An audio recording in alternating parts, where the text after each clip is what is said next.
This is what maximum engagement looks like. It's possible for a small group to solve the world's grand challenges. Give me something I haven't thought about. Dayo Olopade is a Nigerian-American journalist who's uncovered a truth about Africa that will probably surprise quite a few of us. Let's welcome Dayo to the stage.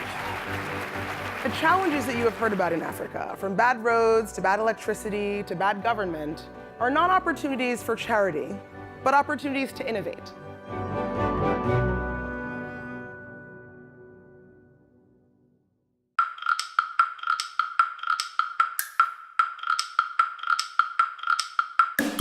To outsiders, Africa's often seen as a place for safaris and aid missions, a place of hunger and war. I see Africa differently. As a journalist, I've traveled to 17 African countries and found stories of people doing incredible things with limited resources and leapfrogging their way into the future. This is the healthiest, most globalized demographic in the history of Africa. We are in an environment where we are able to dream. Africa is and will be the site for so much of what drives 21st century innovation.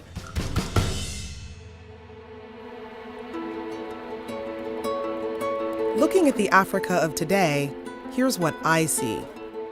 A mobile payment system that outshines the West. Mass transportation invented from the bottom up.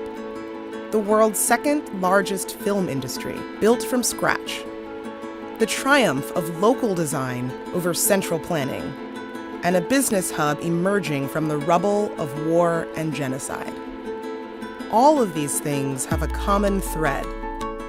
Africa, the cradle of civilization, has always been one of the most creative and diverse places on Earth. But clearly there's something special happening right now. The entrepreneurial spirit that people rely on to survive in the streets of Kibera can now be seen in new businesses across the country. Africa is on the move. You are poised to play a bigger role. You see someone that's doing something astounding with nothing, but that's Africa. There's a word for this that comes from Nigeria. That word is Kanju. In Yoruba, Kanju literally means to rush or make haste. In English, you might use the word to hustle or strive. The concept exists in other African languages. It's juakali in Swahili, kalabule in Ghana, and magendo in Uganda. However you put it, Kanju is about doing more with less and thriving in adverse circumstances.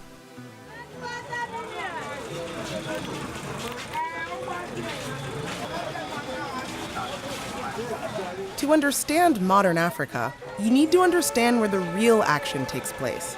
Not in the palaces and ministries of power, but in the big city market.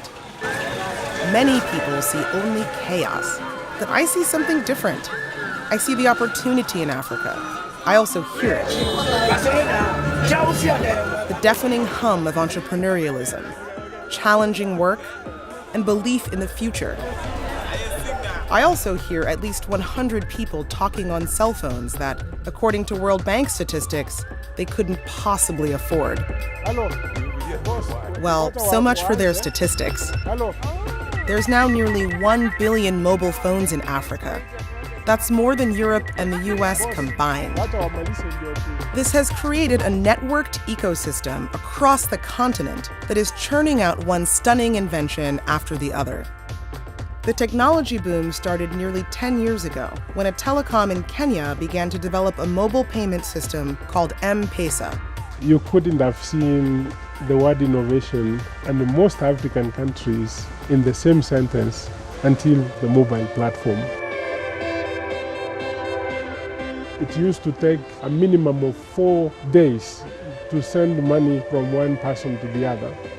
Mobile money instantly gave people credit cards. Rich countries never imagined a mobile money system because they didn't need it. But in Africa's Kanju culture, necessity is the mother of invention. Hello.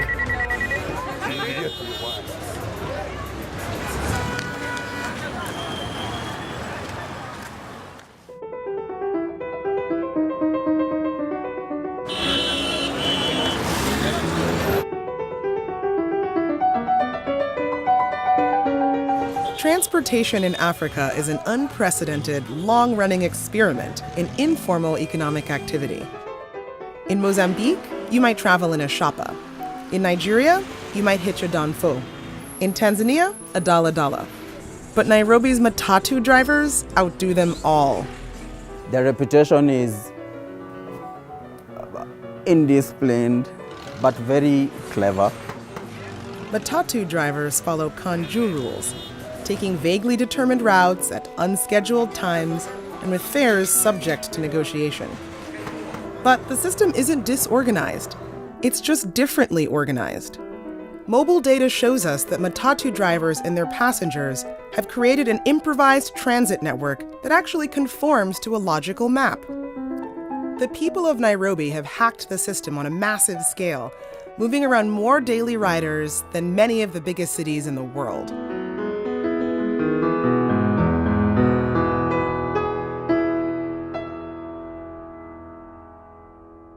Fast, what's the next scene? Action! Nollywood, Nigeria's answer to Hollywood, began with a few VHS tapes sold for pennies and has since grown to a $500 million annual business and the second largest movie industry in the world. Coming soon, Desmond Elliott. Oh, really? Yes, it's Nollywood. I know you want to see me. Action. It didn't come out of a purpose to create a film industry. For some of us, it was a function of we need to eat.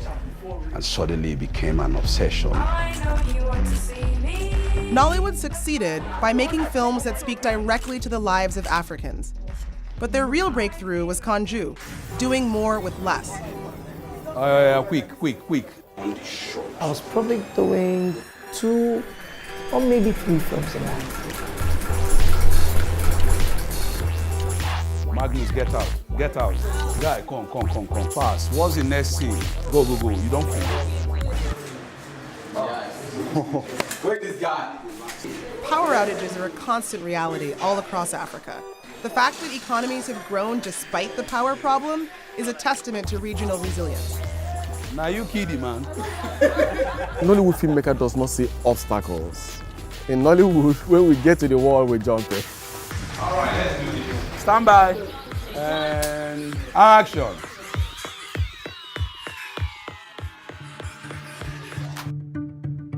After agriculture, Nollywood is the second largest employer in Nigeria. But its impact goes well beyond profit and job creation.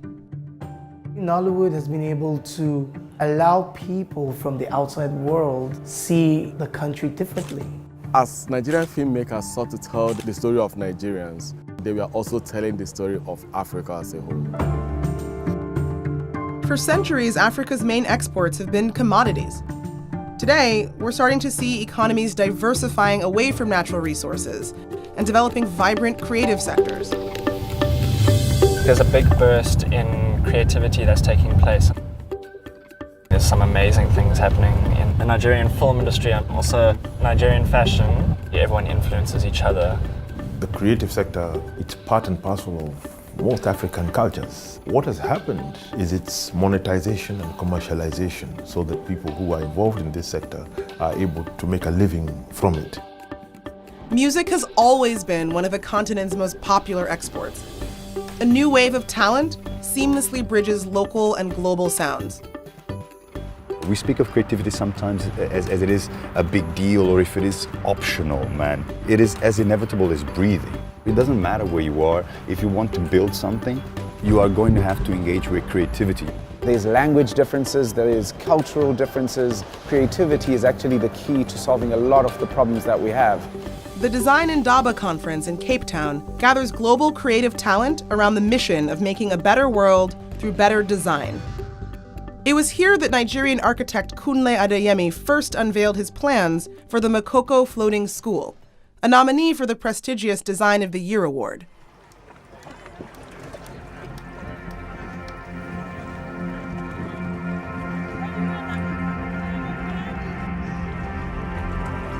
This is an image of a floating school.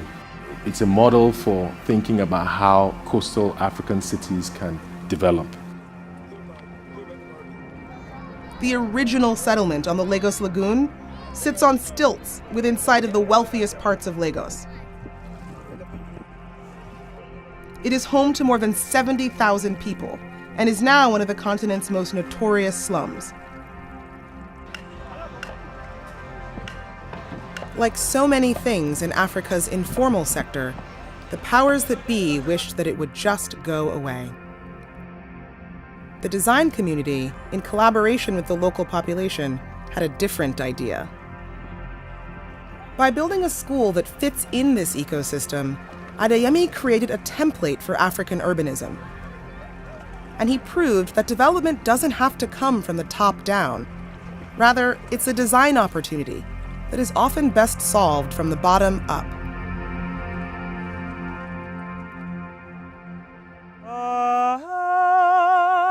The ultimate example of Kanju is the way people are changing the narrative of their countries through their own voices.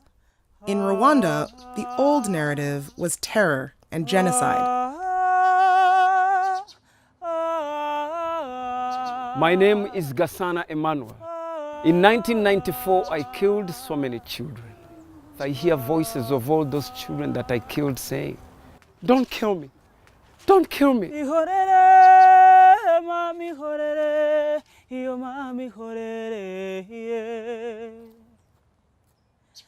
The arc you just saw is a true Rwandan journey, a journey of pain and hope. You have a perpetrator who is remorseful of what he has done. Then you had the young gentleman talking about he's lost everything, he's grown as an orphan. We had to work together very hard to start a process of healing, a process of growth, and a process of embracing life.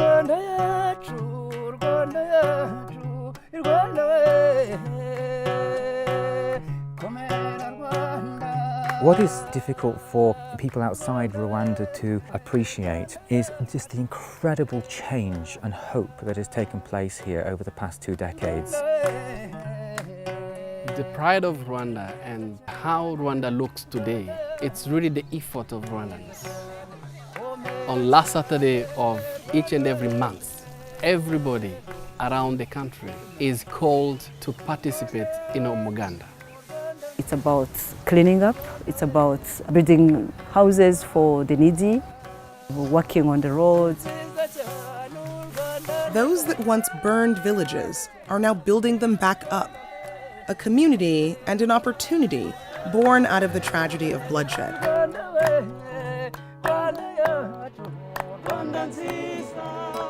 In Rwanda, we are witnessing Kanju at the national level. The country is not merely showing its resilience, it's showing an amazing ability to transform itself and rebrand. It's starting over from scratch, out of necessity. A similar movement is shaping up across the continent. If necessity is the mother of invention, Africa is the mother of necessity. And in these situations, informality reigns. Clever workarounds, people making something from nothing at all and doing more with less are par for the course in a situation in which neither economies nor governments nor foreign governments have risen to meet the needs of people. People find a way.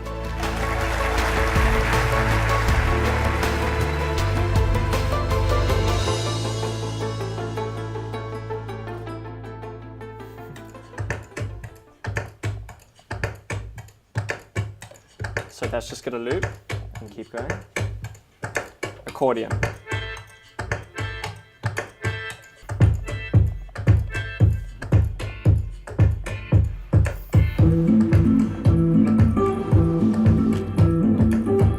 It's such an amazing and really exciting time to be in Africa at the moment. People do crazy stuff and then it influences your neighbor and then they like do something amazing and it just keeps leveling up.